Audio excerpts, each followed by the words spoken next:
Hello, my friends. My name is Samuel Savy, and this week on the show, Montreal drops 2 big points late at Stade Saputo, but still has a lot of room to breathe. Olivier Renard beats the MLS transfer clock and trades for Chinonso Ofor, and Impact Wall of Famer Greg Sutton stops by for an interview. All of that and a lot more in episode 94 of The Ball is Wrong.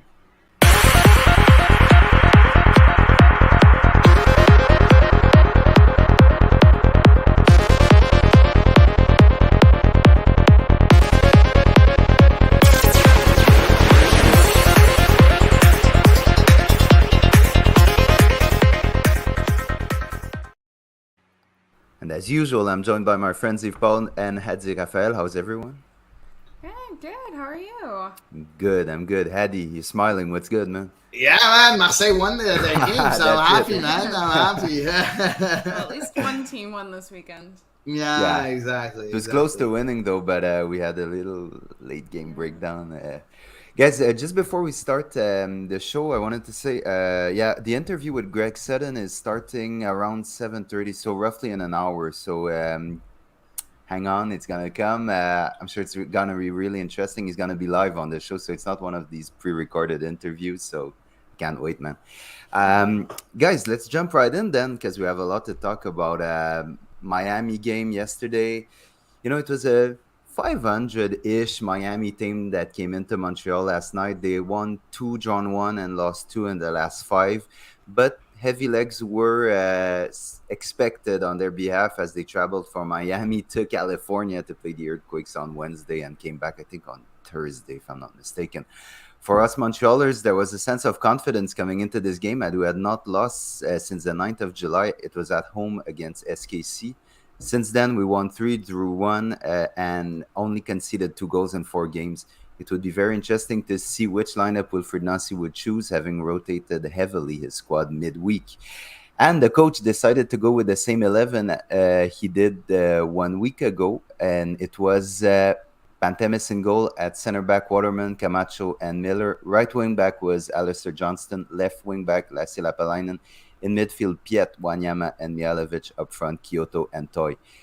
Hady, are you happy that Nasi decided to go back to back with arguably his best 11? Well, I mean, Saturday to Saturday, because obviously he rotated heavily this week. Yeah, I was very happy because whenever you're playing, at home, you have to show the best that you can produce, right? And I think with your best 11, usually you should be able to show the best that you can produce. It didn't happen this Saturday, but yeah, I was very happy to see the real starting 11 start the game. Yeah, and Eve, did you expect by any means a rest for Victor Wanyama, who, we've been saying it for a while, seems to have slowed down a bit, plus he played 64 minutes midweek? I mean, I think at home it would be a weird match to rest your captain, or at least your backup captain, and your only designated player on the squad. I think that's a strange context to rest a player. So my opinion would have been to rest him for a road match, like a Yeah. midweek match at least. But yeah, like looking at the performances lately, it's gonna have to come sometime, and it may well end up being on a Saturday at home. And it was a fast start to the game, as it often is at Stade Saputo. In the 5th minute, once again, Sampiet, stationed in his office, he delivered the perfect ball at the back post, and Romel Kyoto put it home. Eve, it was another solid start at Stade Saputo. Must be the 5th time this year that we score very early in the game. I asked Hady last time this happened what he thought was the reason behind it. I'd like to hear yours now. I don't think it's that different from what Hattie said. I think a lot of credit goes down to Wilfred Nancy and how he prepares his team in those final few minutes that he gets with them right before they take to the pitch, to get them properly amped up to go out and be on the front foot and impose their style on the visiting squad. Hadi, it was a straightforward run by Kyoto. What made that goal was the quality of the cross. How happy was Sam after the game when you talked to him? Oh, he was very happy. He was. Now, Sam is very level-headed, so he wasn't very happy with the result. Mm. Uh, but yeah, of course, he was. he was happy to get an assist, right? It's not someone that puts his name on the score sheet, and not even on the score sheet, right? But he puts his name and is decisive a Hmm. lot of games. So yeah, he was happy because at last he was able to show something and to produce something offensively, which is not something that he normally does. Yeah, and the joy was short-lived though. Only a minute later, Pozuelo put in a beautiful through ball that sent Higuain away, and he beat Pantemis to equalize. Mm. Now, it, tactically, this goal was a complete mess. It was really some poor defending by Montreal, and there was a lot of fingers pointed at Joel Waterman. So what I wanted to kind of, I don't have an answer. Just see what you guys think. I'll Yeah. present you something. I want to hear you guys It's on that. coming, it's coming, Hedy again. guys. Uh, I told you it's coming, guys. It's coming. So yeah. yeah. So let's put the first slide on.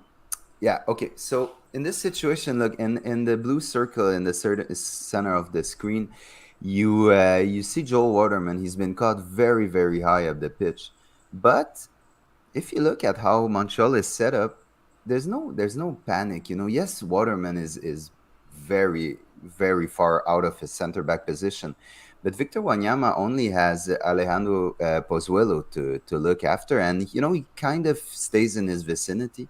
Then what you don't see on the screen is Higuain, who was running off the shoulder all game. So center back now Camacho and Miller that are in the screen, but Lapalainen too, who's a bit sleeping in the bottom part of the screen, has to realize that a run is coming because the ball goes to Pozuelo in the next slide here.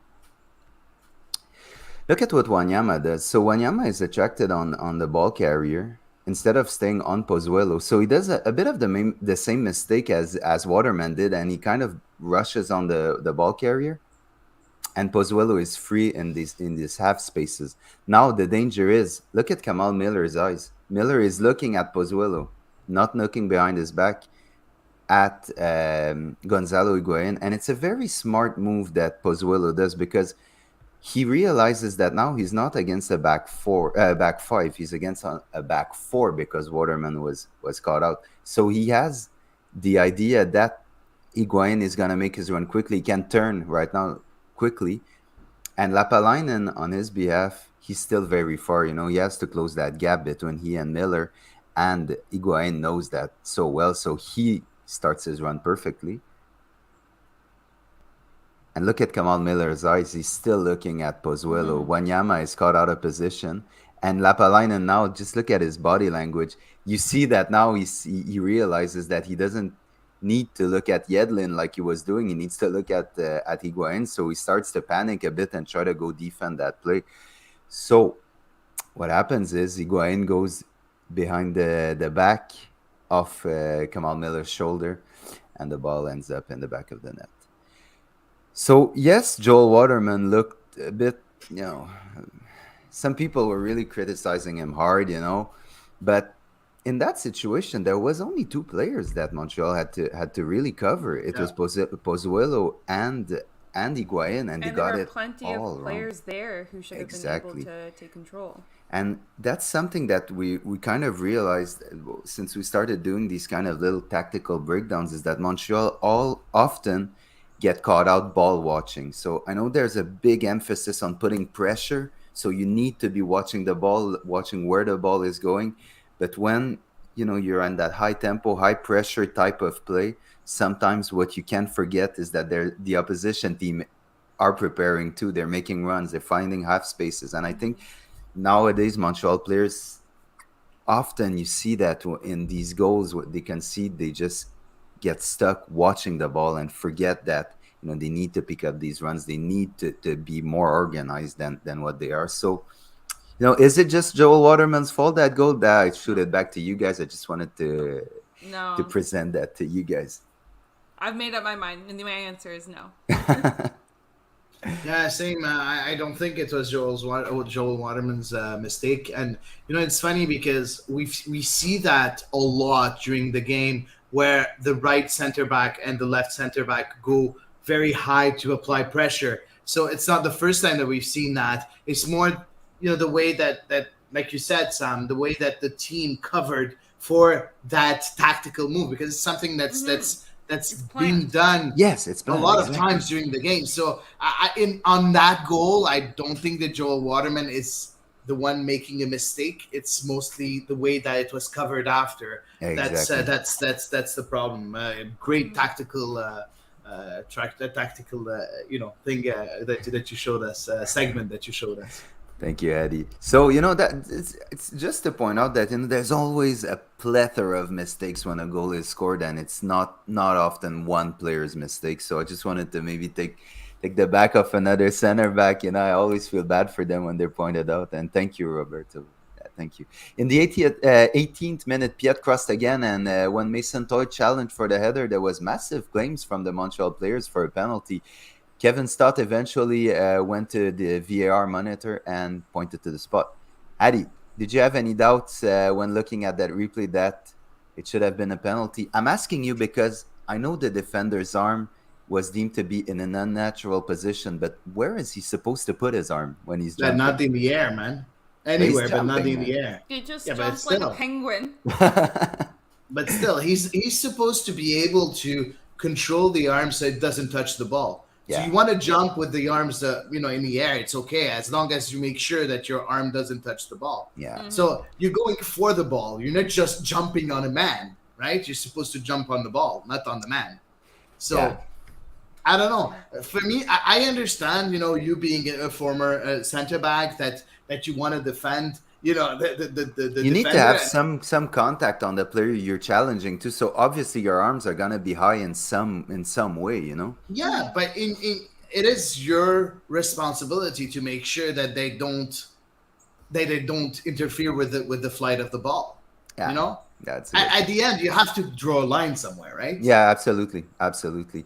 And Eve, Romel Kyoto took the ball and of course scored. But would you have liked maybe to see Mason Toy or Georgi Mihailovic take it? Question maybe of getting their Um, confidence back. I see what you mean, and obviously it's a really nice gesture, but I think you can't necessarily afford to do things like that in situations where you don't have where you don't have a comfortable lead, Yeah, where you need to make sure Yeah. that you score a goal-ahead goal. I think you do need to bet on your surest option in the moment. Yeah. If there had been another penalty, say, given yeah, later yeah, on and yeah. the I score was gotcha. still 2-1, a different story maybe. Yeah. But in that scenario, no, I think give it to Ramel Kyoto. He's, 100% so Yeah. far on the season. Knock on wood.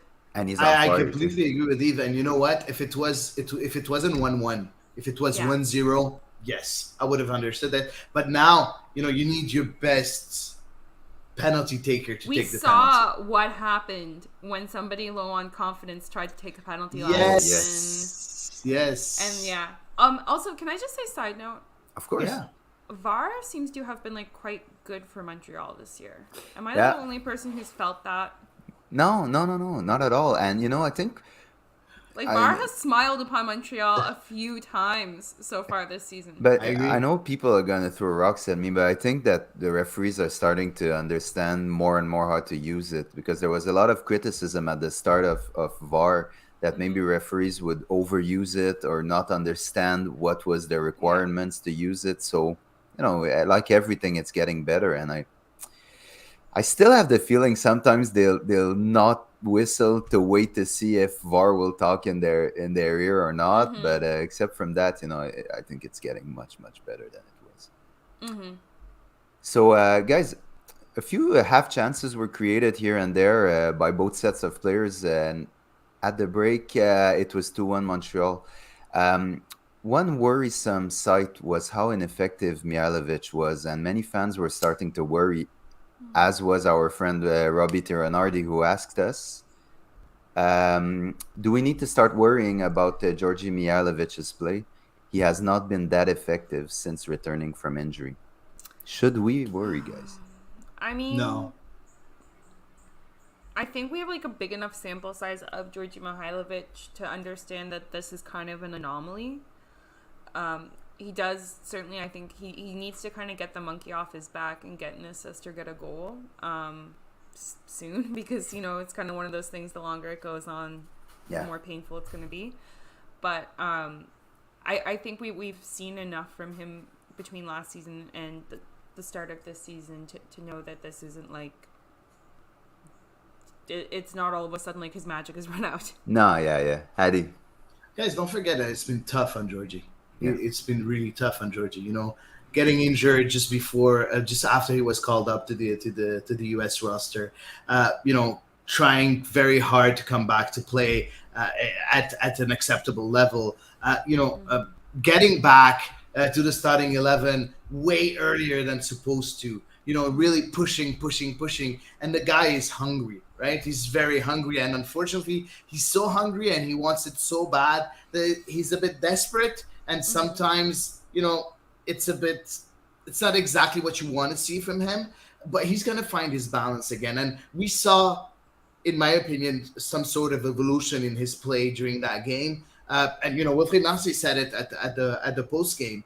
He was a lot better in the second half. He was a lot better. He was a bit more, precise in his transmissions, a bit more, aware of his surroundings, not really trying to dribble 2 or 3 players. Yeah. And I think it's going to come at one point. I don't think it needs an assist or a goal. I think that mostly it needs him to be confident again in a way where he finds his place in that, new system, like I said last week. Kind of like Sebastien here said. He said he being Georgie gave a golden pass to Lassie who didn't complete. So things are coming back, maybe slowly, but things are getting better. So I think Sebastien is basically saying really similar to what you're saying.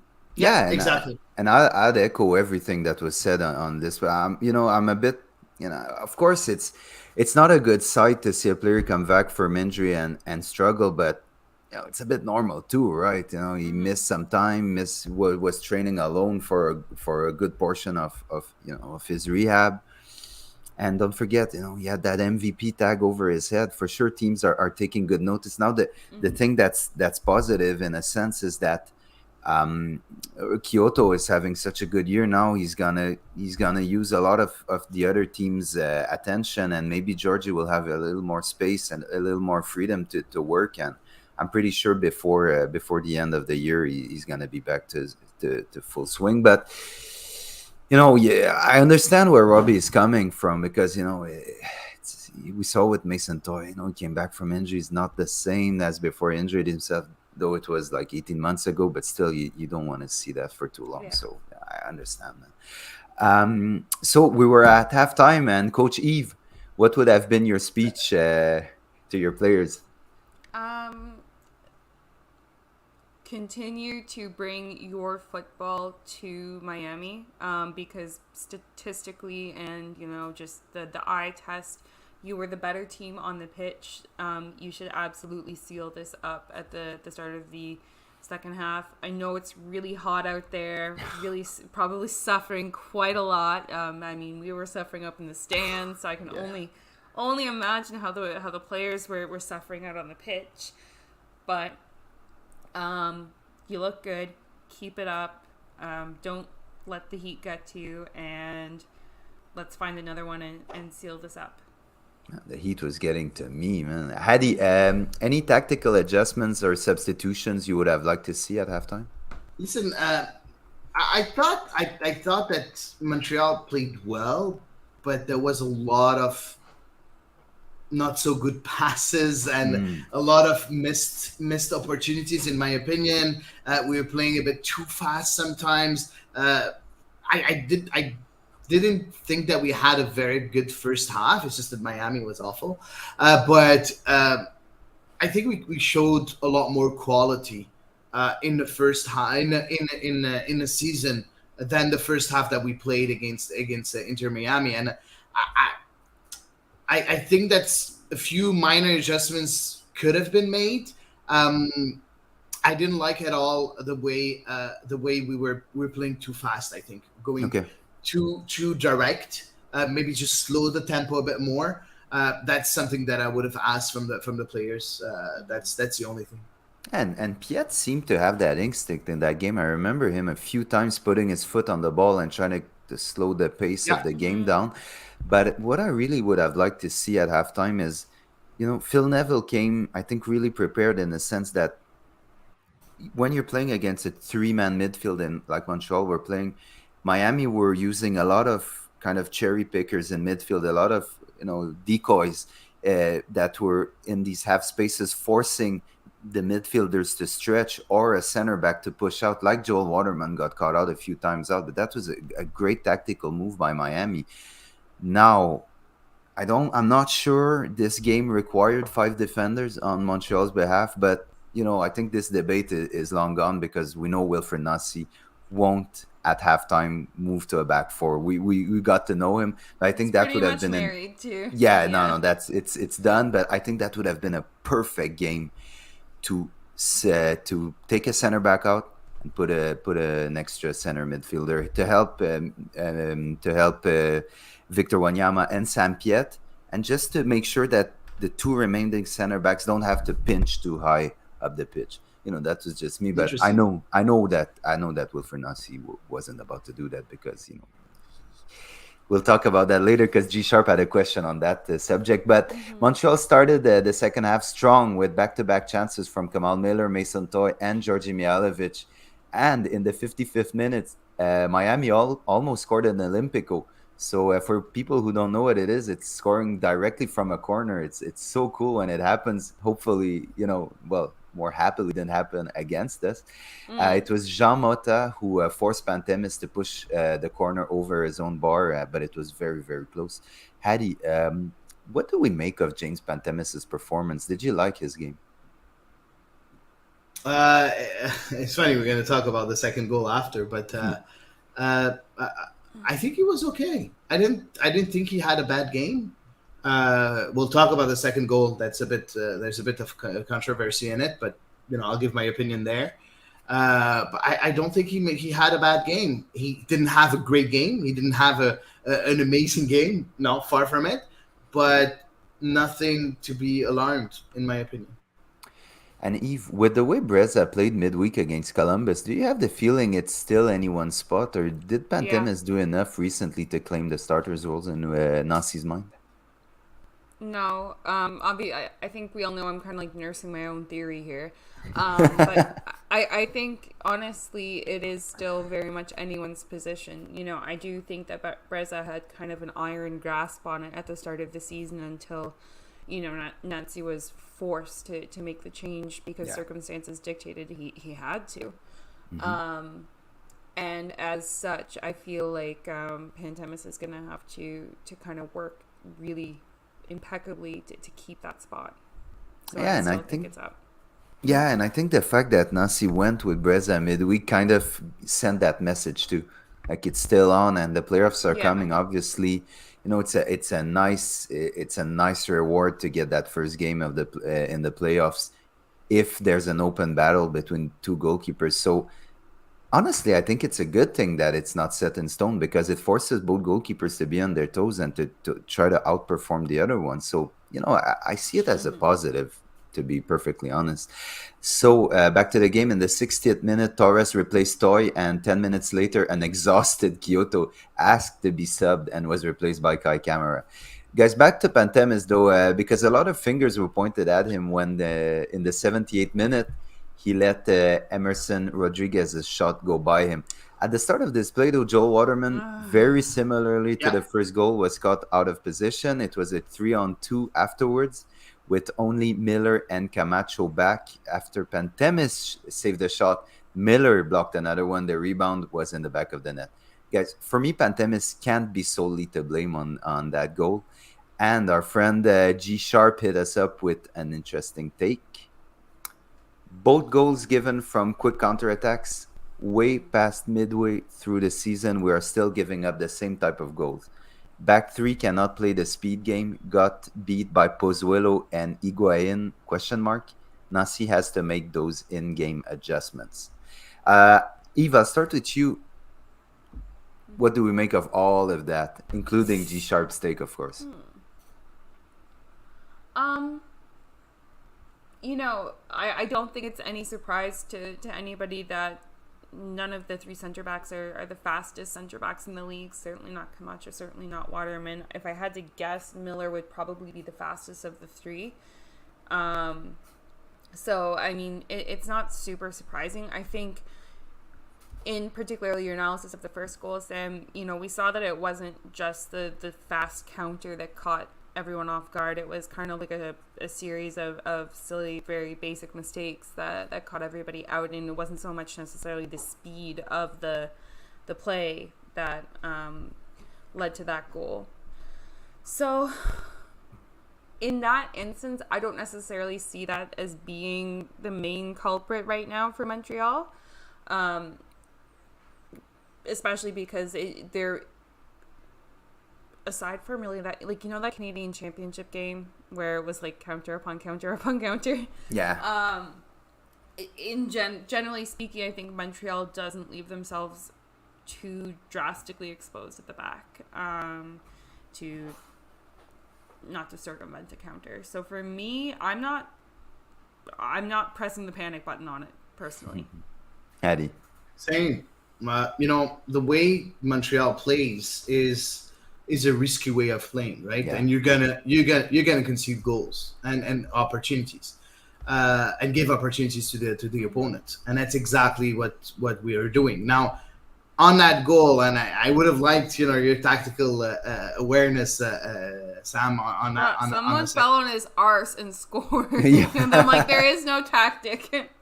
Yes, there is. In my opinion, I think that's where, for me, the biggest culprit on that play is Joel Waterman.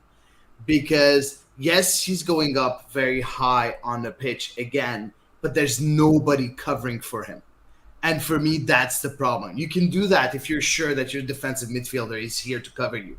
And in that instance, it's, in my opinion, that's where you have to read the play a bit better, and you have to understand that nobody's covering for you. So you have to make sure when you do that forward run to apply pressure, you have to make sure that you have that defensive midfielder that's covering for you in the back. And in this instance, that wasn't. And not only that, but that was a runner right away, directly in the corridor behind him directly. So, you know, that's, for me, is 95% Joel Waterman's goal. Yeah, and that's maybe where G Sharp comes with his adjustment type. You know, I understand we won't see any big. You know, we won't go from the current system to a 4-4-2 or 4-3-3 mid game. That we kind of understood it. But you know, do you want your center backs to be pinching in the opposition half so high when the other when you're leading? Exactly. I know.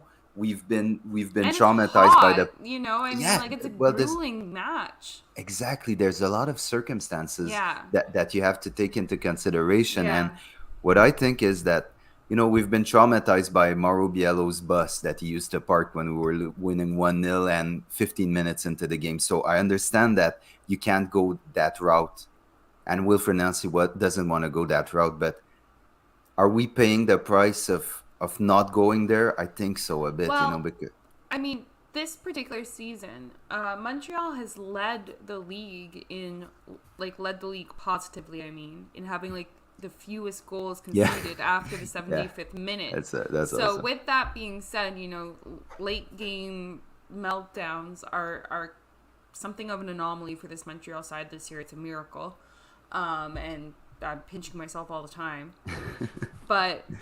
Yeah, you know, I can definitely get behind what G Sharp said as far as that, because the circumstances of the game, I think, you know, when not necessarily that you want to change your style of play too much, but when you're under the conditions that they were under last night, you know, maybe do be a little more conservative, because your resources are undoubtedly being depleted if there aren't a whole lot of breaks, you know, for players needing attention or whatnot. I don't know if we need to be a bit more conservative. I just think that we need to read the play a bit better. You know, on this particular instance, I don't think that it would have been bad to apply pressure, because that's the way we like to play. That's the way. Don't forget that, guys. How you know, in the previous, you know, seasons, how many times did we win games by more than a goal? Not a lot, right? No. And not at this all. year, we're looking at a Montreal team that's able to win a few games Fair, yeah. by more than one goal, just because they're taking those risks. But it has to be calculated risks. And in that particular play, it wasn't calculated. It was a bit, unfortunately, a lack of concentration from Joel Waterman, in my opinion. The rest, for me, is not something to point at. Okay, fair James enough. Van Demis and whatever happens afterwards, for me, the main mistake is done way Okay. beforehand. Anyways, Pantemis, I was having a conversation with Sébastien Grenier, who sits with me at the stadium, and he asked me, "What do you think of Pantemis's play?" And I said, when there's a free corridor in front of him, I think he kind of made the right decision to go towards the shooter, because if he stays on his line, the shooter has the Yeah. whole net. Yeah, Now he he said needs to it's like narrow taking the a Yeah, screen. penalty. to narrow the Yeah. angle. To narrow the angle. Yeah, Exactly. and now his body positioning was maybe a bit off, but I think the idea that he had to really be aggressive and close the gap was the good one. Now it didn't pay off, but I don't think you can blame Pantemis at all on No. that goal. No. So guys, half chances came here and there, and Wilfred Nassi's final moves were to sub Wanyama and Waterman off for Miljevic and Chouanière before Kevin Stott put an end to the game, with the final score being 2-2. As it stands, Montreal finished the week in third place in the East, 5 points behind leaders Philly and 10 points away from 7th place, which is the last available position that gives They access to got the playoffs. lucky. None of the top 4 in the East won. Yeah. Would have been tied second, I think, if we had one, but Yeah. wasn't to No, be. we were second if we had one. Yeah, exactly. There's more wins than Yeah, true. Yeah, that's the tiebreaker, right? Yeah. So, Hady, it was a bit of an anticlimactic end to the game. What was this? Was that sentiment echoed by Coach Nassi in his post-game presser? He wasn't very happy, and the first Oh. question that he had to answer was mine, and I was like, are you annoyed by the fact that you had a chance to really score that third goal and you didn't? And I think that a few times, I think 3 chances where Wanyama could have shot, he didn't shoot. Lassi Lapalainen with the marvelous pass from Georgi Mihailovic didn't shoot either one time. He tried to he tried to control the ball and then was caught up by the defender. And then the third time, Lassi Lapalainen getting again a pass instead of shooting, trying the no look pass to someone else in the center of the area. So it's unfortunately Wilfried Nancy was not really impressed by that. He said that yes, we have to finish our chances. We have to be a bit more decisive in front of goal. So yeah, he was a bit annoyed by that. So that's mostly what he said about the end of the game and the fact that we didn't win that game.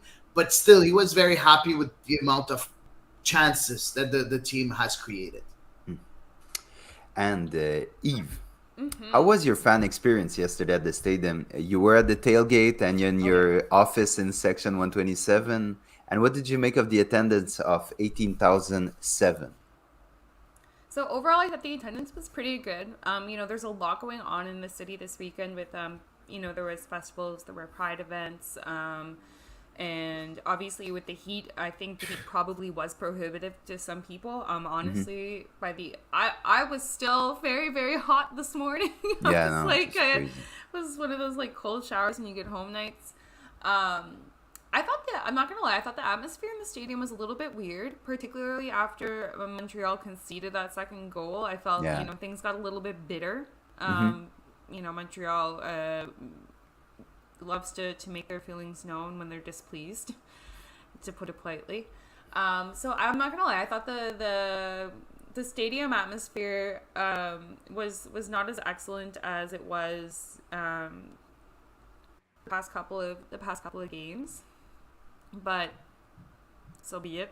Maybe the heat just, made people a little more lethargic than usual. Yeah, no pressure. I was. No pressure. That I think it's supposed to be a little bit nicer, hopefully 2 weeks from now. So should get a good showing. But overall, I thought attendance was great, and the tailgate was also really, really fun. Despite the heat, I think everyone still had a really good time. got to see some good faces. Got to see Alain up Yeah. from all the way up from Washington, and ran into a few folks I hadn't seen in a while as well. So I was always very, very happy. Nice. The state of Washington. Yes, the state of Washington. Yeah, exactly, because I don't know if he lives like right in the city of Seattle, so I didn't want to say Seattle. Okay, no, it's okay. Which is It's why just I was- that when you said Washington, I was like, what? Yeah, And yeah. then they're Well, like, it's yeah, BC or state of Seattle, Washington. yeah. True. Yeah, hi to Alain too, man. He's a Yeah. usual Hey, man. listener. Yeah, We wait, I love didn't him, see man. him. I didn't see him. Next time, maybe. Yeah. Yeah, very Yeah. disappointing. Yeah. So, guys, anything else to ask? Anything Yeah. else to add on that game?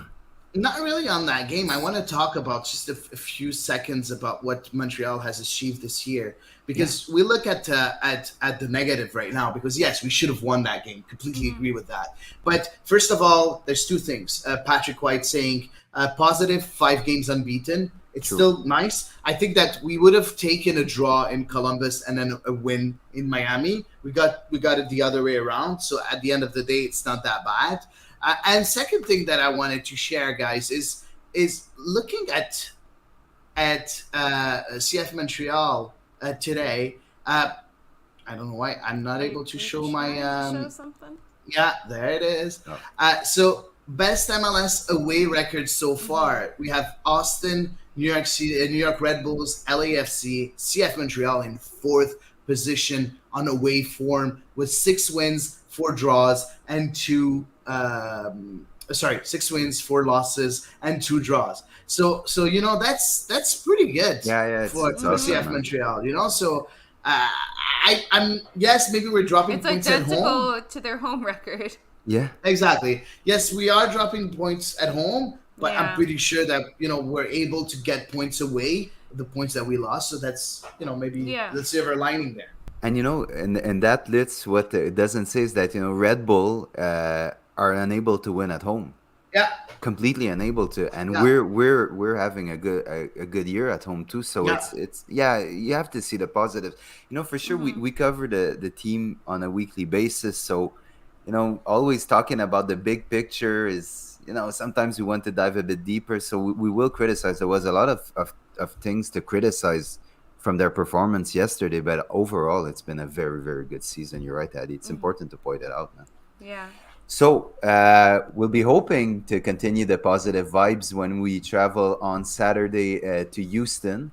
By the way, Eva and I will be on the Dynalytics podcast this Tuesday, so check it out, guys. If you're interested, I'll send a link on the Ball is Runs account. We will do our usual preview of the next game, which is always as simple as Montreal will win if, Montreal will lose if. And if you guys are not ready, I can go. I'm not ready. Okay. You can go first, Sam. I can go after you. Okay. Montreal will win. I think Montreal will win if they just can keep that mojo going. And it was a bit derailed by Miami, sure, but since there was that tactical change by Wilfried Nancy, playing a bit more direct through the wings and using a bit less of these passes from the back and really going a bit more straight. That's what we were asking at the start of the year. I think Montreal can really hurt Dynamo because they're a team that have struggled mightily this year, and their defense has not looked good recently, really not. So, exploit these weaknesses and that fragility that Dynamo have, and don't give them the opportunity of create a poor turnover or just a giveaway that you don't need to. And Montreal will lose if it's a tough one because Roberto says we will have a very hard time in Houston, heat and humidity. Yes, that was what I was going to say for Montreal will lose. I think, honestly, I'm going to surprise you guys a bit, but I just don't think Montreal will lose, man. I just don't think they lose, so... Oh my God, Sam. My superstitious little heart right now is like... I know it's a hot take. I don't like too much of a hot take, but I just don't think Montreal will lose. So it's steaming I hope hot. I didn't jinx it, though. He's allowed to have feelings, right, Eve? Go ahead. Eve, you ready? Too. Oh, I have no shortage of feelings. Fear not. We're all allowed to have feelings. Okay, so Montreal will win if they manage that heat and humidity in Houston really well, because a lot of teams do go there and struggle with that. Real concerns for cramping and whatnot. And Kamal Miller is going to be away as well midweek at the All-Star game. So curious to see whether or not he's going to be used on Saturday, because that's going to be a busy time for him. And Waterman will be suspended too. And Waterman will also be suspended. Yeah. Yes. No, I asked around and I was told that he wasn't gonna be because he already purged a suspension. No, but I'm not really sure. No, he was on the list. He's gonna be suspended. Disciplinary on so the club wasn't really aware of it when because that was my first question when he got the yellow card. I was like, "Is he gonna be suspended?" And I was told no. No. Well, everywhere I looked said that he would. Yeah. So. All right. Yeah. Right. No. So sorry, Yves. No worries. No. Because I was assuming the same thing, because I was going off of the disciplinary committee list that came out the Friday before the games. Yeah. That said he was next. So anyway, we think Joel Waterman may be suspended this time. We'll see. Maybe the club's right, for all we know. And if that's the case, then I think that could be a problematic for Montreal. Assuming Joel Waterman is suspended and Kamal Miller has a busy week, I think possibly fatigue and rotation could get the best of them. Good point. Hady. Yeah. So I'm going to start that Montreal will lose if Darwin Quintero decides to have a masterclass again. Hating self. Exactly. Maybe. I love that player. I always love him. So and he plays up front right now. So you don't really have to worry about his defensive, his non-defensive abilities. So that's the first thing. So I'm kind of afraid of what he can bring to the table. And Montreal will win if they just don't panic and don't play, Houston's game. They have to keep possession, keep a slow tempo, and try to build from the back and go just, concentrated and just play their game. And they're the better team. So if they are able to implement this, they should be able to win no problem there. Fair enough. Guys, this week, transfers. Finally, we had a transfer coming in. A bit against the odds, though. Montreal made a move and they traded $375 in general allocation money. That's a bargain, $375. Oh, yes. To Chicago for Nigerian striker Chinonso Ofor. The club statement also said that depending on various performance-based metrics, Montreal would end up paying until an additional $275K to Chicago, boosting the transfer to $600,000 of gam money. $650,000, my bad. Olivier Renard had this to say, this is an opportunity that arose right before the end of the transfer window. I already knew Chinonso from his time in Europe, and the situation in Chicago allowed us to acquire him now for the future. He's a young player, but physical and powerful. This makes him a great fit for MLS and a long-term project for us. The Fire had invested in him, and the opportunity was very compelling to us. That being said, although the window remains open for players to leave, this move does not signify any impending departures. We all don't know much about this young prospect who started his career in the Latvian Premier League. What could realistically be expectations for this player with his profile and his experience? I'll start with you, Hady, please. I think it's the kind of move that Olivier Renard likes to do to make sure that he brings someone that's going to be ready and that's going to be useful for us next year and not this year. This year, it's going to be him being able to adapt to the group, to the way Wilfried Nancy wants to play, to the city, to a new club, a new way of thinking, and everything. So that's exactly what he's going to look at this year. And next year, he's going to be able to maybe show himself a bit more. I don't think he's going to help unless there are injuries or unless he's amazing in training or whatever. You never really know. So but he's a kind. I don't really know the player that well, but from what I read, he's a fast player, a player that's able physically to be very strong and be Hmm. very able to Mhm. repeat the efforts. During the game, and that's something that you need. Not only and very pacey, very pacey. So that's what you need. That's what you're looking for. So a different profile than what we already have. I would say a boost up Sunusi Ibrahim, maybe. I don't know. What do you think, he, Eve? I kind of see him almost as being like maybe what we hoped Muir Johnson would be, because physically mm, speaking, they have a similar profile. They're both very tall players and theoretically should be imposing in the air and stuff.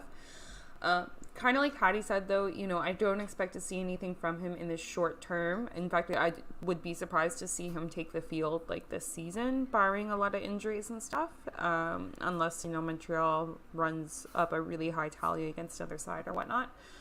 Uh, Given that he does still count as an international player, you kind of always have to factor that into somebody's acquisition as well, particularly for Canadian clubs who do yeah. have a little bit more of a challenge navigating that aspect of MLS. So I'm not gonna lie, like it's a little bit of a head scratcher for me, but I think ostensibly we can assume the senior, very tall striker won't be around next season, and so in that case, it will be a different profile to offer amongst the different strikers available. And like Hady said, definitely it sounds like a very Olivier Renard signing. Yeah, but one thing I find is that Montreal have decided to really, get bigger in two very key positions that we struggled in the past, and it's at center forward and at center back. And if you look at maybe 5 years ago, you would see our center back pairing. It would be Laurent Simon and Victor Cabrera.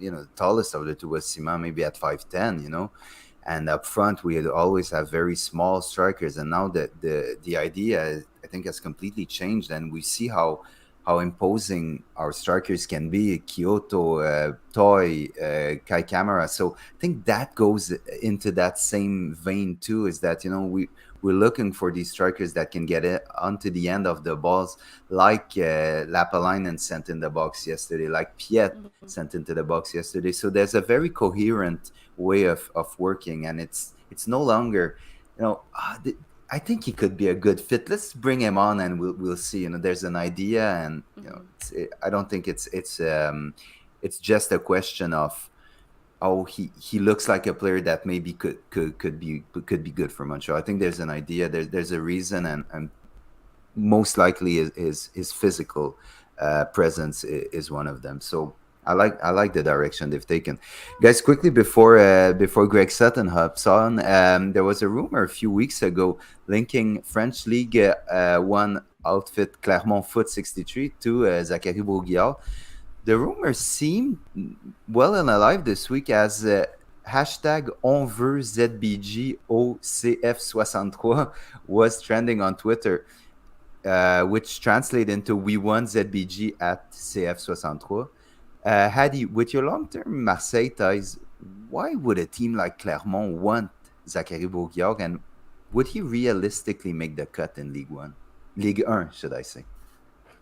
Um, don't forget that ZBG is a former Lyon Yeah. player, right? Yes. Yeah, With the indeed. reserve. So and Clermont is the kind of team that really looks at the lower leagues to get players. They have a scouting network that's not very diverse. That they don't really go outside of France. That mostly go in France, and maybe from time to time go bring some impact players from here and there.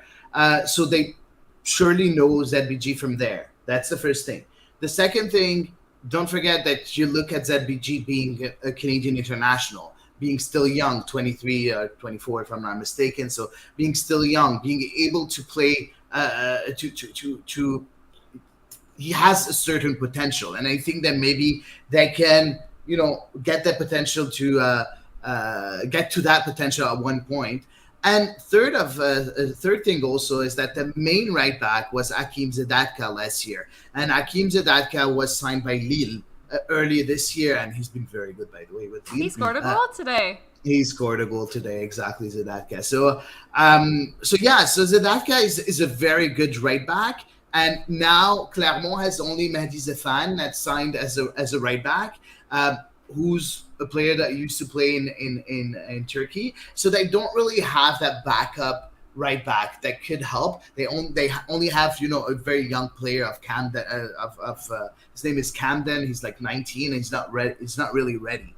So getting someone there to be the sort of a competition for someone like Zefan would be a good thing. And the way Clermont likes to play is approximately the way Wilfried Nancy play. Okay. They like to play with the ball. They like to have possession. They like everything that's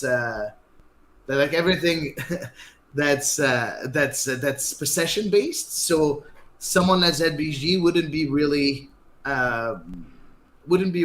lost in that new environment. Don't forget that also he lived a few years in France, so he's not going to be lost in France too. So also the adaptation to a new country is not a concern, because ZBG already lived in the country. So a lot of boxes are ticked already with ZBG going to Clermont. So I kind of understand why Clermont would look to such a move. Yeah, because listen, I was looking on Twitter a bit, and he's been trending hard. There was a lot of fans that were retweeting some highlight footage of ZBG, and they were thinking very, very high of him. So, I was looking at that and saying, for sure ZBG is an interesting prospect. He has the pace of the modern wingback. He has that the offensive abilities that defenders didn't have back in the day, if you go to 10, 15 years ago.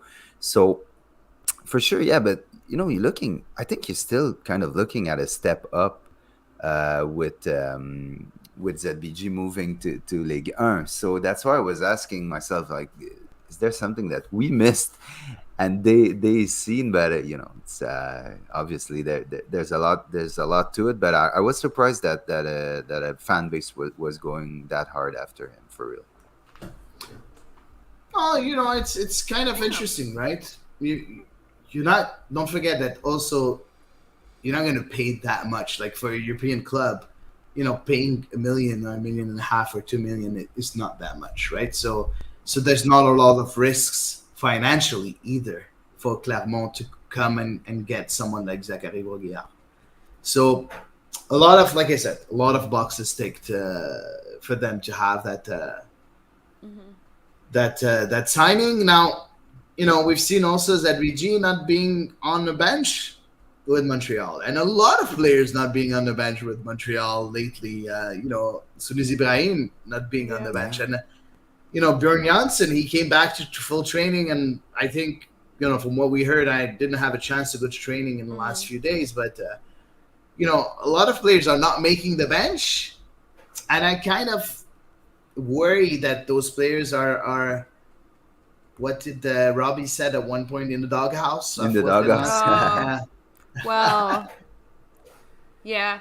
Because if you look at Sunusi, that's a head scratcher a bit for me, because his last game was his hat trick in the Canadian Championship. And since then, we've barely ever. Yeah. I think he made one appearance on the bench only, right, and he didn't play.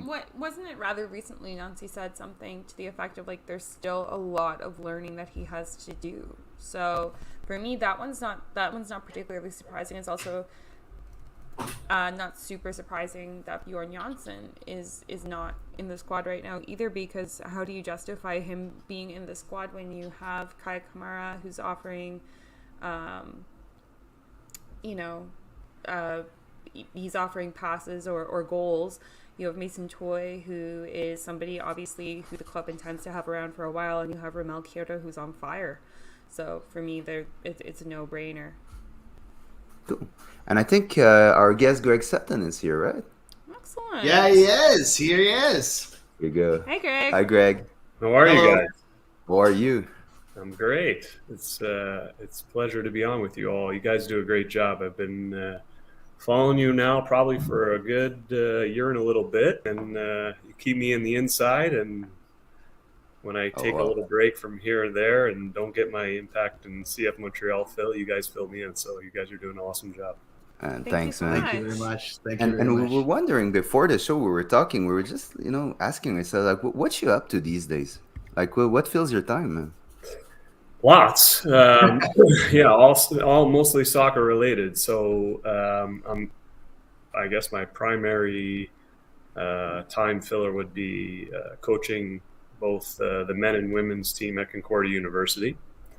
I signed up when I finished playing in 2012, I was able to work with Lloyd Barker at the time, who was coaching the men's team at Concordia, and then was helping him out. And then Lloyd moved on, and then I was offered the opportunity to continue on with the men. And then a few years later down the road, the women's opportunity came up as well, and they asked if I would like to take over the women's job as well. And so I said sure, and so now we're here, and I don't know, it's been about 4 years now I've been with the women as well, and really enjoying my time there at the university.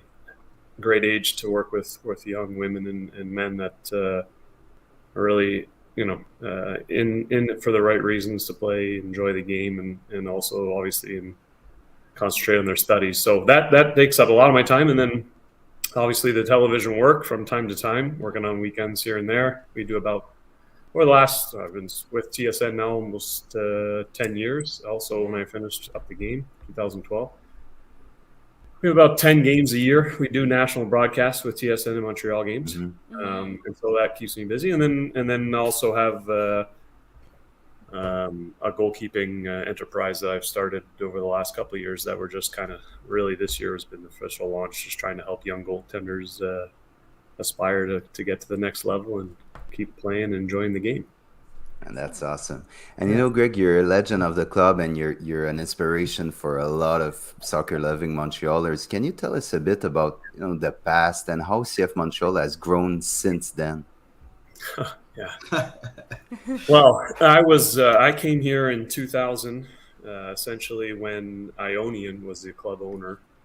And needless to say, things didn't really work out well with that ownership group. And the club was in disarray. Fans weren't very visible. The club wasn't very visible. And then, we were fortunate that Saputo family got involved again and took over the club once again and was able to kind of resurrect it. And so, my span from 2000 to 2006 was night and day. In the early 2000s, we were lucky to have 500, 1,000 people in the stands to 2006 when we were, selling out most games in Claude Robillard, and then obviously moving into Stade Saputo, which they did when I left, prior to when they moved into Stade Saputo. So things, were night and day. We obviously won the championship in 2004, and I think there was probably close to 15,000 at Claude Robillard, which was remarkable, but was a really exciting year for us then. So where we're at now today in MLS is a great achievement for our city, and a lot has to do with the fans and the support. There's one thing that changed a lot through the years. It's the role of the goalkeeper, and what now? What does it take nowadays to be a starting goalie in MLS, or let's say internationally for Canada? Yeah, it's been an evolution, to say the least. I come from, I'm going to date myself a little bit, but I come from the days when I was playing when I was younger, the ball we passed back from your own teammate, and you could pick it up with your hands. Oh, wow. Yeah. Right. So exactly. So I have a little bit of, I guess, an excuse why I wasn't so great with my feet. But now, we look at today's modern goalkeeper, and, they have to essentially be a player as well. And be able to be that distributor in the back, and be able to continue to help generate offense, which is kind of funny saying that, but on top of their other responsibilities. So I think, organization is key as well. I think that's kind of lost a little bit nowadays. I think, we used to be very vocal as goalkeepers and trying to organize our defense and our team in front of us, and I feel like we've kind of got away from that. I think there can be more done in that position, and I'm not sure if that's me just being old and trying to think. That's what I love in a goalkeeper, though. I love a goalkeeper like at the back, like lining his men up on a set piece or whatever. When I see that, I'm like, that person's in control. So I'm Team Greg on this one. Yeah, and I think it stems even further from that. I think more in the run of play. I think still the goalkeeper's got to have more of an instructional force back there. So that's something I think that is important, obviously. And so look, I think it's an interesting position right now because consistency is the key. Right, consistency is the key with a lot of positions, but especially as a goalkeeper. And you have to have a short memory. It's the most mentally challenging position, and I'm not saying that because I'm an ex-goaltender. I really truly believe it. I think it is one of the most challenging positions because at the end of the day, you're not really known to be the star, but you're known to be the problematic player most times than not. Right, so. You've got to have short memory, and you've got to be able to be humble and just continue to kind of go forward and support your team and help them out at times. Greg, I have an extra question if you don't mind. Go ahead. Sorry, cutting you off, but is it? You said that it's very challenging and you have to be very concentrated most of the time. A lot of people in soccer say that goalkeepers have a mind of their own and they're a bit weird. Is that the reason why? Because they have that constant pressure on their shoulders, or how can you explain that? Yeah, no, I think there's always seems to be a screw loose with goalkeepers. I was an anomaly. I didn't really have that screw loose. I don't think, at least that's what I was. I felt like I wasn't that nuts. There are a lot of goalkeepers out there that I've known that are pretty quite nuts. So I think it's part of. I think it's part of that mentality is you have to be a bit fearless. You have to be a bit crazy, say it, because there are situations that you put yourself in that not many people would put themselves into. And that's just, that's just the way of the position. So a lot of it has to do with confidence. I mean, look, when I was in my tenure in Montreal, my confidence was at the highest point in my entire career because we were good. We had a good back line, and most goalkeepers will tell you they're as good as their back four, back three, back five, whatever you want to call it, right? So, it has a lot to do with the success of a goalkeeper is the defenders in front of them, right? And so we had a great defense in my kind of heydays here in Montreal. And that just helps you also, inspire confidence as well. And but yeah, no, look, I think goalkeepers are different. That's for sure. In Montreal, there's been ups and downs, right, with goalies recently, and I just want to hear your opinion on James Pantemis and Sebastian Breza. What do you see in each of them? Maybe pros and cons in their game, if you will. Yeah, it's interesting right now. I think the challenge that this team had coming into this season with those two goaltenders, basically, they're the Wilfred Nancy and company had said, okay, it's these two guys or not. And that was a bit of a challenge or a bit of, an experiment, if you will, in the sense that they're young and they haven't been through the rigors of an MLS season day in, day out, beyond a couple of years. And so it was always going to be a challenge. So I think, if I can put myself in Wilfred Nancy's shoes, I think he went into the season looking at it as an opportunity to just see who was going to kind of step out and be their own and kind of grab that position by the horns. I would say now at where we are now, I think James Pantemis has been humbled a bit from the start, got his opportunity, which he knew was going to come at one point, and has done well. But I can't say that he's going to be the guy who's going to continue this run. I think that there's going to be a little bit of back and forth for the remainder of the next couple months. And then I think as we get down to those last 3 or 4 weeks of the season, I think you're going to say Wilfred's going to stick with somebody and say this is going to be my guy and we're going to ride him and hope that it works out. So I think the competition is going to continue. I think they're both they're both similar in ways. Mm-hmm. They both got their pros and cons. It's hard. I honestly, I look at it and I say, from one game to the next, I don't know if James would have done better if Sebastian if he was in goal, or would Sebastian have done better if he was in goal. I don't know. It's a tough one. I think you just have to just see how it's going to pan out. And I think you also have to really rely on your defenders, and you have to pull them into your office as a coach, and you have to talk to them, and you have to say to them, who do you feel more comfortable with? So we won't know that answer until, later on in the season, perhaps. But, I think that I think has a lot to do with it, is I think how the defenders react to who's in goal and how that is kind of perceived from the coach. Interesting. Greg, we have a choices segment, every week. And last week we had a question in choices, and I want to pick your brain on it. Okay, we had a choices question, and we were interested to see what would be your answer.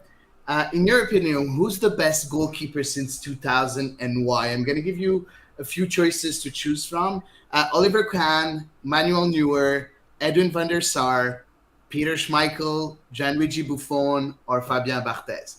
It's a tough choice, right? So, yeah, Oliver Kahn's too short, so he's out. Okay. That was pretty simple. After seeing Neuer's mistake on the weekend, I can probably say, yeah, that wasn't good. Listen, I'll hold my hand up. You can probably you can search my name and you'll see a couple clips, perhaps. One particular in Seattle when I made a gaffe on a back pass. Anyways, no, I liked Schmeichel when he was in his heyday, but again, I think he was on a very good team.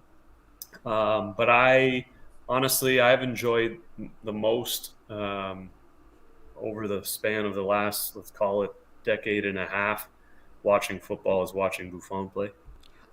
I think he encompasses the whole kind of spectrum and has kind of grown with the game. But I think his personality is infectious, and his confidence that he uses it just runs through the team. And I mean, look, the Italians had a great run for a number of years, and he was the main reason why they had a lot of success. So yeah, I would go with Buffon. I never won the Champions League though. I was sure you were going to say Edwin van der Sar because I see so many similarities of it. But no, Van der Sar, he was up there as well. I mean, another big body. But that's the thing. Look, Van der Sar was 6'5", 6'6". Buffon 6'5", 6'6". I'm 6'5", 6'6". I mean, the goaltenders of that nature, you have to be big these days. That's for sure. Yeah. True. Now, Mauro Biello is obviously a legend of the club too, and rightfully got his name on the Wall of Fame. What can you tell us about your former captain? Yeah, Mauro was as a captain, as a player, as a teammate, was such a genuine person, and as a person now, he's so genuine as well. Just very relatable. Been through a lot as well in his career, but was a guy who was not a big. He's short. Yeah. He's short, yeah. But his figure was imposing when he spoke, and how his personality was infectious within the locker room. And I think that's where he was really strong as a leader, was in the locker room and on the training pitch, and helping the younger players get an idea of what it's like to be a pro day in and day out.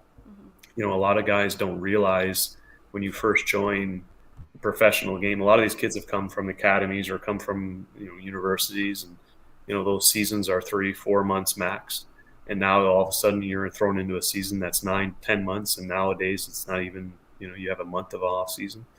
And so that is the biggest challenge now for young kids, and I think Mauro was very good at bringing in those youth and helping them understand what it was going to take day in and day out to be successful.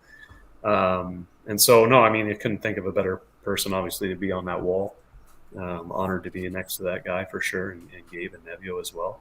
But Mauro was just very knowledgeable about the game. Could have had a great sense of where to be on the field, and just made him such a prolific striker. Now, in 2006, you left the Montreal Impact to sign in MLS with Toronto FC.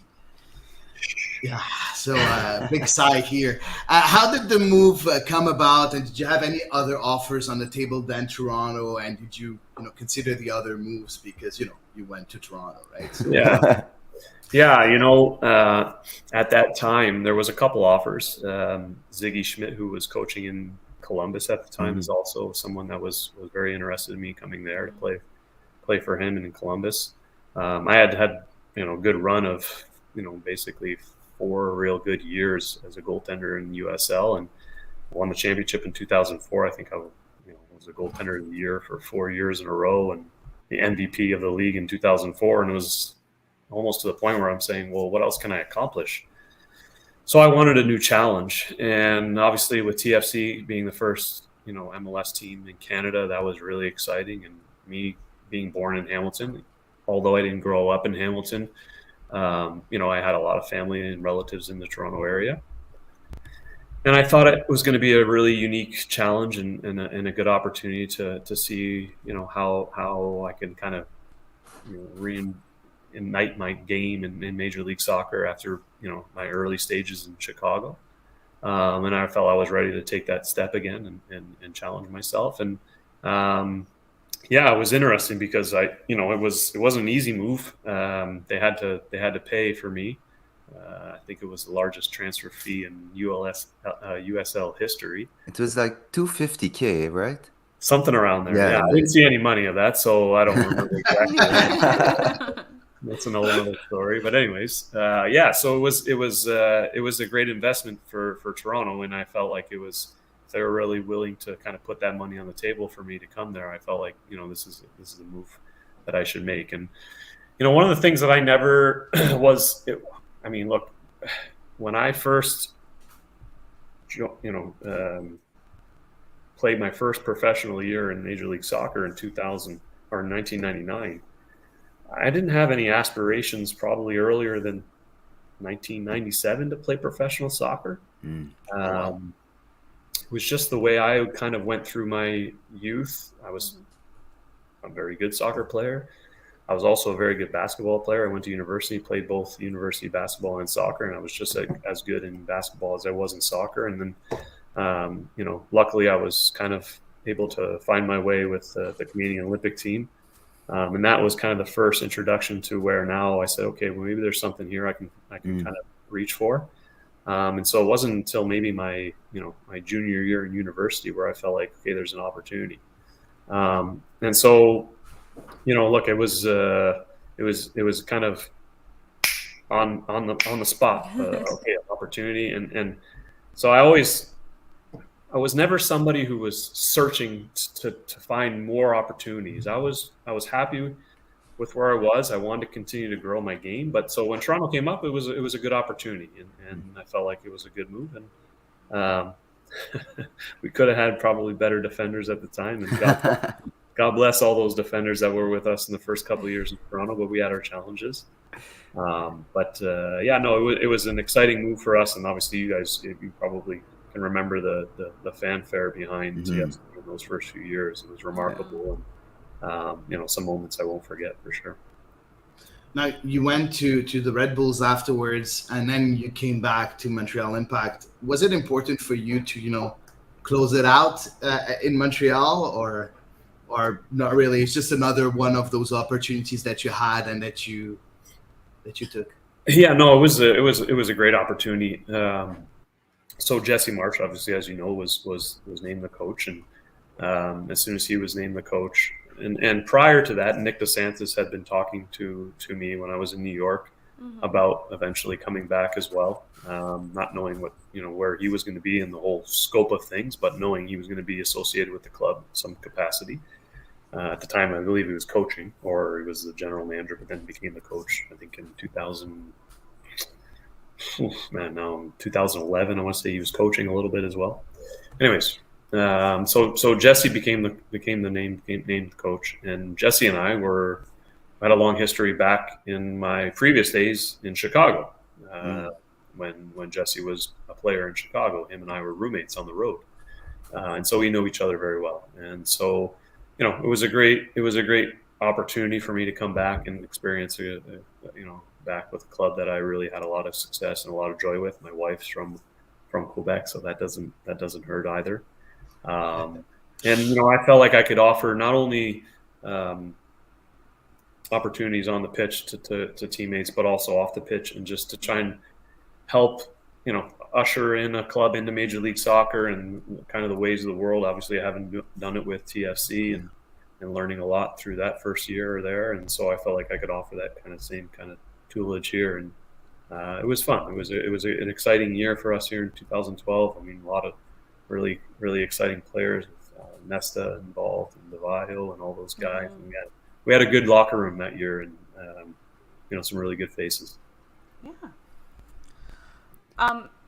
Obviously, last week we lost a Montreal soccer icon in Jason DiTullio. What can you say about this man and the legacy he leaves behind? Well, I'm wearing a shirt. Excellent. Yeah. Listen, it was heartbreaking, tough week, tough couple of months, honestly, because could see that it wasn't headed in the right direction, and he was really starting to suffer. And that was kind of hard to see because Jason was never the guy that would let you on that he was hurting or struggling. He was always a guy who had the fight in him, that would find a way to get it done. That's how he was as a player. And he was just such a genuine person as well. I mean, would do anything for anybody, and I think that just is a testament to who he is. I mean, you saw the outpouring of support over the last week, and you got to cherish every moment because you never know, and way too soon for a man like that who had a lot more to give to the game as well. I mean, he was a very studious coach. Was able to really understand the game in a different manner than most. It's hard for a lot of players to kind of gravitate to the coaching ranks, I think, because you've got to be able to kind of envision different scenarios, and some guys can do it, some guys can't, some women can do it, some women can't. But I think he was somebody who could and was able to adapt within games, which is another real trait for a good coach, is you have to be able to adapt within games. So Jason, he's going to be missed, but never forgotten. That's for sure. No, because he had such an influence on this club. Absolutely, definitely never forgotten. When you first joined us this evening, you mentioned, your nights in your early career playing at Centre Claude Robillard, and thinking back to those days, it was a lot of physical, fast, and exciting soccer. When you reminisce on those days, what first comes to mind? We had a lot of fun. Good. That's what counts. It's funny. I mean, the game has changed so much too. Yeah. I remember the days when we were in the locker room, even in 1999, and I'm not going to say who, but it was in the Chicago days, and Bob Bradley was the coach of our squad there. And we had, in that team, you want to talk about a list of coaches to be, the Jesse Marsh, the Chris Armas, the C.J. Brown. The list goes on of how many, the Josh Wolf now. The list goes on of how many coaches now have kind of gone on and become really successful coaches from that team. But there was something about that time where MLS was different, of course, because you had a lot of European influence. You had Peter Novak, Lubusz Kubek, a lot of European big players at that time. But they didn't, I'm not going to say they didn't respect the game. It was just a different mentality, Right. So after games, guys would be smoking in the locker room and in the showers. And so fast forward, to 2012, when I was my last season, you wouldn't be seen dead with a cigarette in your mouth in the locker room. And having fun after games as much as we had back then. So I think that mentality's changed, but it was so important for teams to have that kind of off-field bonding as well. We had that in Montreal in our time. We had a lot of fun, but we also knew when it was time to be serious and to really take care of our training and our games, of course. And so I really believe in a uniformed locker room with a group of guys pulling in the same direction and that get along with each other on and off the field. When you have that, you can feel just a different kind of vibe within the group of support one another. And I think it's hard to find that nowadays. And I don't know why that is. I think it's so important to have, though. I really believe that you have to have a group that's together. Now, one of the things that I think Jason's passing has done to this group is really brought them together. We talk about this current group now in Montreal. I think what they have really been able to do is kind of lean on each other a lot right now with all their emotions going through, and I think that's gonna help them stay connected in the right way. But that's a big trait of successful teams. Yeah, no, absolutely. And, we see clubs, still these days in a more organized fashion place a lot of emphasis on bonding nights, like in preseason, they take the team out somewhere and whatnot. So I think maybe just these days it's a little more organized. Yeah, a little more subdued. You have to be careful now, right? Because now everything lives on the internet. We didn't have those back then, right? We were lucky to have a photo maybe, but it was blurry. You couldn't make out who that was. So, speaking of, just because you mentioned the name there, how was it to play with Stoichkov back in the day? One of my best players of all time, by the way. Yeah, he was a legend. He was a legend for sure. Hristo, I mean, he had such a powerful presence.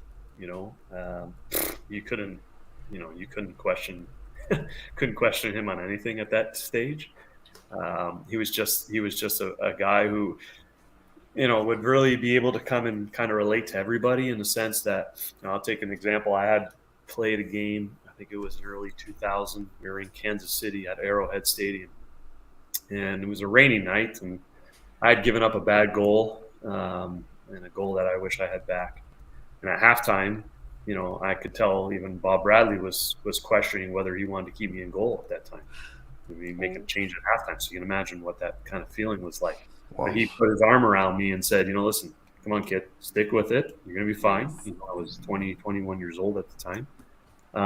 But he was able to relate to me and understand the challenges that I was going through at that stage, even though he's been in the world stage. And, that was the least of his concern probably. But, he was the kind of guy who would be able to kind of, be able to relate to everybody. And that just, that showed a lot to me at that time. And, a lot of respect for the guy, and world-class player, of course, obviously, and did some great things even in Chicago. Yeah. And you've obviously touched on your career that's brought you all over the place, really. And part of that was you were invited for trials with Bolton Wanderers back when they played in the Premiership, and Burnley, who played in the English Second Division. The equivalent of what we call the Championship now. What was that experience like, trialing overseas? And was there ever an offer on the table? Yeah, so I had that was kind of my second go around to go overseas. I had started actually in when I was with the Canadian Olympic team. I had an offer to work and train with Werder Bremen in Germany. Paul Steltieri was there, and so I was invited there to go train with them. And I was actually offered a contract with Werder Bremen in their reserve team. Oh, wow. And at the same time, I was also offered a contract in Major League Soccer, and I was drafted by Chicago. And so kid coming from, North America, Germany, and I think it was I want to call it November, December, not the greatest months to be in Germany, or the bright lights of Major League Soccer and, the great city of Chicago. So, I leaned towards North America and opted to play here in Chicago. But those experiences in Germany, and then again, as you mentioned, in England, were eye-opening to a certain extent to just understand kind of the scope of world football for me. It was something, again, as I said earlier, I wasn't really chasing the game like a lot of teammates and of our national programs. A lot of these guys they were looking to move club to club. They loved just changing. And I wasn't as, that wasn't my kind of my plan. I was happy with where I was, and if I could continue to grow my game with whatever club I was at, then I was happy. But it was a great experience though to go through. And look, I mean, would be naive to tell you I wasn't trying to go play in the Premiership. Big Stan Allardyce was the coach at the time, and Oh my God. Was Big it Sam. Jaskalainen, the Big goalie back yeah, then? UC Escalon. Yeah, it was fantastic, this Yeah, guy. UC was really good, and he was an awesome guy. And I learned a lot from UC actually, even at that stage, because that was 2004. So what, 26, 20, something like that. So 27 years old, 26 years old. So I felt like I was pretty confident in where I was as a goalkeeper. But when I watched him train, I really learned a lot from watching UC. And he was a couple years older than I was, but very similar in stature, long arms, long legs, but a really good goalkeeper. And so, there was a bunch of guys on that team. I mean, JJ Akacho. Oh, man. Oh, wow. He was a machine. Campo. Yeah, Even if you played in Paris. It's okay. Yeah, Fernando Hierro. Yeah. Played for Real Madrid. He was there as well. I mean, they had a really good. Gary Speed was there. Yeah. Oh, wow. So it was a unique opportunity for me to kind of, and I was at a good age, so I wasn't young that they didn't respect me enough. Yeah. I was a mature guy, so I was out with them in the evenings as well, and got to know them a lot. And even traveled on the road with them to Premiership games and played, and we were able to watch them play. I remember going to London and watching them play Tottenham and spending nights in the hotel and team dinners with them and stuff like that. So I learned a lot just about another view of football. And my agent at the time, who was also the agent of Ryan Giggs. And he had invited me over to a restaurant one evening. He said, "Greg, come on over. We're going to have a little get together, and I want you to meet somebody." And I didn't know who we were going to meet. And lo and behold, it was Ryan Giggs' birthday. So there was like four of us: myself, the agent, Ryan Giggs, and a buddy of his, and we had dinner. Oh my God. So, like those experiences. I mean, they were so influential and me as a person, as a player, and then went to Burnley and really got a great opportunity to train in a different kind of venue. Burnley's home was a little different than Bolton. Yeah. Yep. It's okay. Turf Moor had a little more history than the Reebok Stadium, but that was also unique, right? Like I learned a lot about how what kind of passion these fans had over there, and Burnley's a small town, right? Yeah. If there's no football, there's no Burnley. But it was fun. It was a really good experience to kind of just be around those different clubs and just learn a little more about the game. And so that challenge for me was I was a Canadian and I didn't have a European passport, and our national program wasn't in that top 50 to be able to justify replacing an English permit for a Canadian, right? So I think Burnley, I had a good chance of getting an opportunity there, but it wasn't in the cards. And so it was a great experience, and like I said, met a lot of really good people there and had some fun. Awesome. It seems you seem to have a bit of a trend. When you talked about Ryan Giggs, are you a Manchester United fan or not really?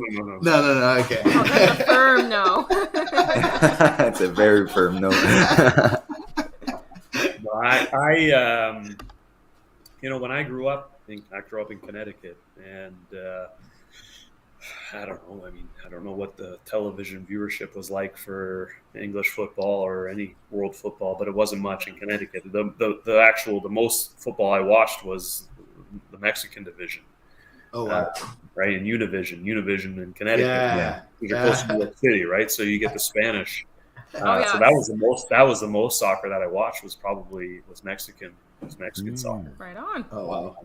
And so but it was I wasn't a diehard hard fan of soccer. Like I like the game. I like the game. I would hope. But I have to be honest with you, it wasn't my love. Okay. And maybe if I had the love for it, maybe my career would have went differently. But it was just the reality of where I was. I was a fan of all kinds of sports, and so soccer was definitely a passion of mine, and I love the game. Don't get me wrong, but I wasn't somebody who live or die by it. That's for sure.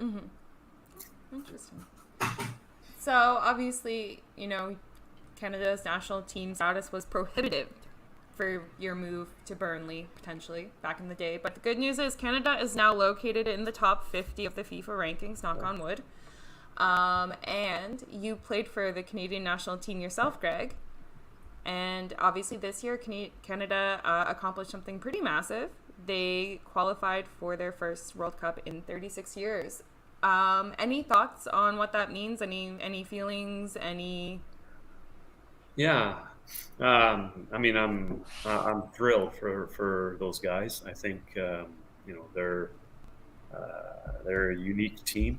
They're a different team than we've ever had, in that they're very offensive, prolific offensively, which unfortunately we didn't have many offensive weapons in the days. We were more made about defending and trying to squeak a goal here and there. But I think that the depth that this squad has is far and beyond anything that we've ever had in the past. And that just goes to the way that we've grown our game in Canada. Whether it's through the academies and Major League Soccer has a lot to do with it, of course, and then just the infrastructure. I mean, we can do a lot better. We know that. But yeah, no, I think this is a great opportunity for our country to continue to grow the game. And it's I have an 8-year-old son and a boy who's very influential right now in anything that's coming through the TV and more on social media, to be honest with you, and I guess on the internet through his phone. But to be able to watch, his country play for a World Cup is going to be something that's going to be really unique and fun to watch with him. So I think that we've still got a way to go.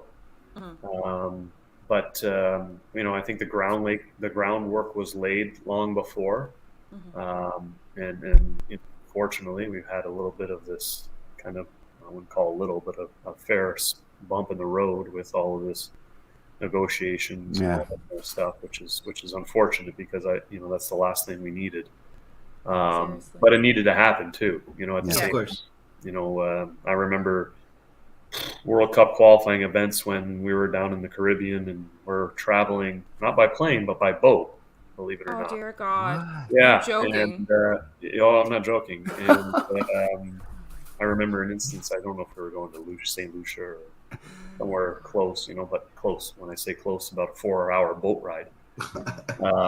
And we would take a boat from one island to the other, and I think the delegation of whoever was sending us to whatever other island was supposedly put forth a good vessel, but that vessel wasn't there when we got there, and we ended up getting a really large fishing boat, and that was Dale Mitchell. Oh my God! I remember Dale Mitchell was the coach of that time. Yeah. And about 30 minutes into the trip, Dale Mitchell had his head over the side of the boat, and oh my God! So but we did it, because I don't know, we just did it. That was what we had to do. We were just, we weren't in a position to really kind of fight against it. We wanted to represent our country. We wanted to do well. But we did sacrifice a lot. And I think that, our teams and teams before me, the sacrifices that we made, have put the position these guys are in now. And then, now it's time to put their stamp on it as well. And I'm happy to see that they're doing that. And hopefully everything gets rectified before it's too late. Yeah, most definitely. Listen, Greg, it was so fun, so interesting to have you. Thank you so much for accepting the invitation and jumping on. Yeah, anytime. I'd be happy to come back. I got a lot more stories I'm sure I can share with you all. Oh, for sure. You're welcome anytime. Anytime. You guys have done a great job, and keep up the good work. I love to see the support and the passion that you three have for this. So, full credit to you all. I think it's great. Thank you so much. Thank you. Thank you very much, Greg. All right. Good night. Take care. Thank you. Bye. Wow. Cool. I gotta say, okay, man. That was cool, man. Oh man, I loved it. And first of all, I'm so happy because Greg is, I'm almost his age. That's how old I am. So hearing him talk about those legends like Hero, like Stoichkov, like those players, and I'm like, I'm sorry. I'm stuck on Dale Mitchell vomiting over the side of a fishing boat in the Caribbean Ocean. I'm so sorry. That is gonna haunt my nightmares tonight.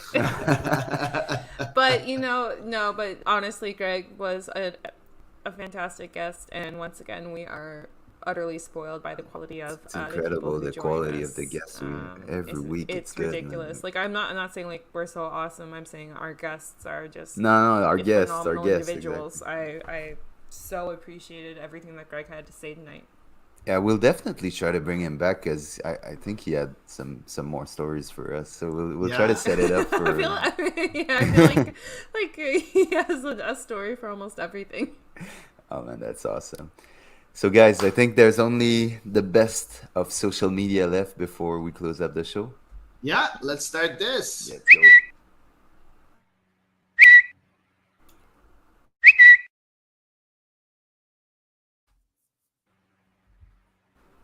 And for social media, first tweet. So it's a question from Yannick Massika that listens to us I saw this. a lot. And he says, in French, aucune idée de la véracité. Je trouve néanmoins que c'est un excellent sujet de conversation. On en pense quoi, guys? So he shared a tweet And gals. asked, and yeah, guys and gals. Sorry about that. Good call. Sorry. So he shared a tweet of Will Forbes that said possibly 2 more DP spots next season being added. It's a rumor that's been floated around for a while. Guys, what do you think about that? Yannick asks us to talk about it. What do you think? I have a lot of thoughts because I saw this a few days ago and I had thoughts on it when I saw it. Yep. No, I didn't write anything down. No, it's all in my heart all the time with my feelings. So, you know, MLS, especially the way MLS has been growing in the past, say, 5 to 7 years, it seems as though more owners are coming in who really want to take off the training wheels, and maybe depart from the parity that the league imposes with salary caps and you know, the DPs and Cam and Gam and so on. So I feel like those 2 DP slots could serve to appease those ownerships that want to increase, whether it's visibility or whether it's competitiveness or what have you, of their team by signing more designated player style players. And as well, I mean, it would make certain teams not have to do accounting gymnastics to sign players because I think we're all left scratching our heads after a few signings this season. So for me, it's kind of something that I don't actually frown upon completely, if I'm being 100% honest. And I really thought I would hate it, but when I think about it after that, like, if you want to spend money, go ahead and spend money. Yeah, and you know, there's a lot of people who kind of say, you know, it's not gonna help us, Montreal. We're gonna be in trouble because other teams are gonna get better. But you know, DPs are hit and miss, right? There have been some fantastic DPs in the MLS, and there have been some horrible ones that have been just, you know, cap money and you know, a DP spot that was taken. So yeah. So yeah, I don't know. I'm not sure that it's gonna change much, but I think it's gonna bring a bit more of a European vibe to the league that maybe a lot of people were looking for. But except from that, you know, I don't think much of it. I know it's not gonna affect us because clearly we're not using the DPs as we used to. There's a different philosophy here in Montreal. But, yeah, exactly. In Montreal, yeah, that's it. Yeah, no, but, I'm thinking about other teams. I stopped thinking about Montreal and DPs. I gave up. Yeah, yeah, but the other teams are gonna try for sure. You know, there's some teams that are ready to pay, like Toronto, like LAFC, like, you know, there's a lot of markets that are willing to do so, but not us. But I don't think it's gonna change much. Yeah, I agree with you, Sam. I don't think it's gonna change either. You know, DP is right now a bit. Like with the TAMs and everything that we have, you have quite a few ways of bringing quality players in the league, and you know, the DP tag is more a prestige tag. It's not more than that. So yeah, no, let's put 10 DPs if they want to. It's not going to change anything in my opinion. So we'll see. We'll see. Second tweet, guys. Let's move on. I wanted to see what Patrick said. Because Patrick mentioned one of the reasons that Montreal never has 3 DPs is because the money that comes from having that DP spot left open. You know, Yeah. Yeah, and now That's a good point, Patrick, man. bless you, Patrick. I think that's naive because imagine you could keep one. Imagine the money you would get having 4 DP spots open. That's They'll just play with the rules again, Yeah, right? Don't probably. forget that we only have officially we have 2 DPs, but we have one. Yeah, we have right? one No. real, but we've got 2. Yeah, you're right. Yeah, Because so Bjorn Johnson is considered a DP this year, right? exactly. Yeah, and So Kiki That's Struna a last year. budgetary DP. That's Yeah, not exactly. impact DP. Exactly. So I think it's going to be the same. We're just going to put through 2 other names with that DP stag, and that's it, right? So we'll see. We'll see. Let's move on with the next tweet, and it's from Mario Soto. And it's for Yedlin and a small girl. She's been waiting for years to get you to sign this. It was her first game ever as a baby. Maybe next time. And I want to hear your thoughts about this. Players really avoiding supporters at the end. Gonzalo Higuain taking another backdoor in order not to go in front of fans and not signing shirts. What do you think about that? It should be in their contract. You are in the entertainment business. It should be your job to go and sign shirts. What do you think about that? I mean, I think there's some circumstances where probably it isn't appropriate. You know, like if there was like maybe a 10-0 blowout at home, or you know, weather conditions maybe were prohibitive or something. Like I can see certain conditions, but like on a run-of-the-mill night, generally speaking, yeah, I think that is part of the job. Like, I don't think it's necessarily appropriate for folks, like, to approach, players if they're out at dinner with their family and stuff. Of course. At the end of the game, right? Yeah, exactly. If you're, say, on the stadium grounds. Yeah. Then... people wait, for players to go out and go into their butts, right? Yeah. And that's where, for me, like, you should take the time for those people because at the end of the day, they're the ones not really directly paying you, but kind of, right? Well, they're the reason that you have a job. There's a thing, though, and I'm not defending anyone if Higuain or Yedlin or another professional player just decided to act like an a-hole. But, sometimes I finish work, I've got a headache, I'm tired, I just want to, like, put my stuff in my locker and move, get in my car, go home. And, it happens. We're human beings too. So were there circumstances? Maybe, but, it for sure, it sucks that you're waiting for the player and he just ignores you or doesn't give you maybe what you want. I get him 100%, but I just don't want to throw, the rock at the player, like, mercifully. If there was a circumstance that maybe he's not in the mood, man, it can't happen. But if you're he does away it, from home. I know. If he was at home, okay, you know what? You have 17 games at home. Okay, you miss 1, 2, 3, or if, like Yves said, in that perspective, you're away from home. You're in Montreal. So we see you once a year. We see you once a year. Like, come on, like just get out and sign this little girl's, the T-shirt, and that's it. Don't get me wrong. I really think players should do it, but maybe that one time there was something. That's just what I'm saying. But maybe probably there wasn't. But there. It's funny that 2 players, Yedlin and Higuain, did the same not a coincidence. Thing, Yeah, no, I don't know. Yeah. So let's move on with the third tweet. Sir Harvey Cruz. So New York City FC lost. Philadelphia Union lost. Montreal drew at Inter Miami, and New York Red Bulls couldn't capitalize on any of it with 1 shot on target the entire game. Just a lethargic and inexcusable effort. These new loan signings needs to come to New Jersey ASAP. Next week is crucial against Orlando City. And the reason why I chose this tweet, I see Yves making a face. I can see my brain turning. The reason why I chose this tweet is very, very simple. We have a tendency of looking at our own results and saying that we didn't really take the chance and got 3 points. But look at the other teams too. The other fans of other teams also, they think exactly the same way. So when you look at it with a different point of view and you're like, you know what? Kind of, we did win in points from New York City and from Philadelphia because they both lost. We did win a point. We did get a point from them, right? So just see things from a different perspective.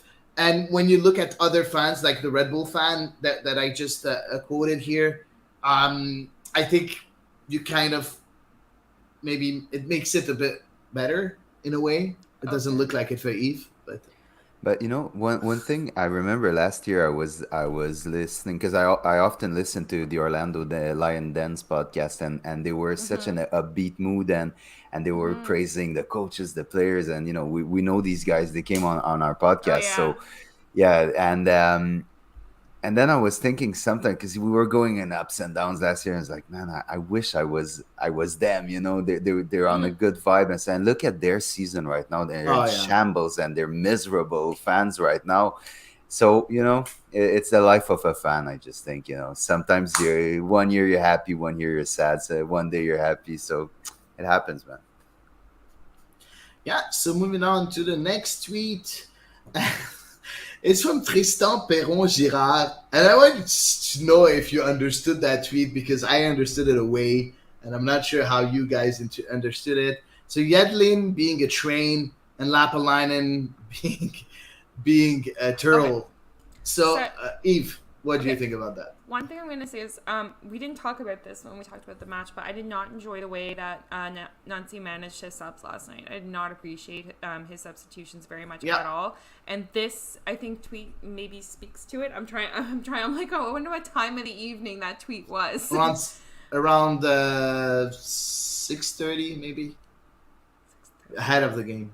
Oh. Because that was before the game. Yeah, I think it was before the game. I think so. I don't know. 3. I could go. Yeah. Probably is. No, because I was gonna say because I think Glassy was gassed and needed to come off, and I think that did leave Montreal vulnerable for sure. But Yedlin, a train versus. If it was before the game, then no. I'm sorry, I have no idea what that means.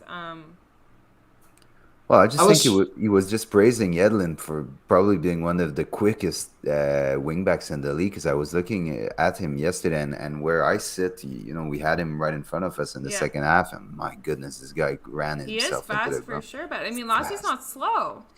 No, so that's a question mark. But for real, no joke, Yedlin matches easily Lapalainen's speed. Oh, for sure. For sure.